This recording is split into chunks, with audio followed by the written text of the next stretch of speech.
Men aytadigan narxi bu lokatsiyaga ancha arzon. 316 kvadratli, 10 ta xonali Novostroykadan joyimizda sotilyapti. Lokatsiyasi bor, shunchaki bomba. Qarang. Bu tomonimizda Olmazor City Novostroykasi, to'g'rimizda Nestvanni ko'rishingiz mumkin. Bu tomonda bo'lsa, telepashna joylashgan. Qarang. Keling, so'l tomoni bor-ku, splashnoy oyna, Engelberg termoromlari o'rnatilgan ekan. Qarang, bu joyimizchi o'zi mehmonxonaga mo'ljallangan ekanda. Bu yoqda mana uzun koridorimiz, bu tomonimizning o'zida 6 ta xona joylashgan. Hamma xonaning ichida o'zini sanuzellari ham qilib ketilgan.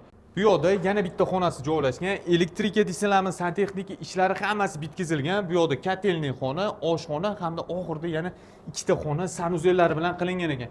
Keling, mana bu tomonda bo'lsa yana bitta xonasi. Bu yoqda asosiy eshikdan kirganmiz, resepsiyon uchun joylar ham qoldirib ketilgan.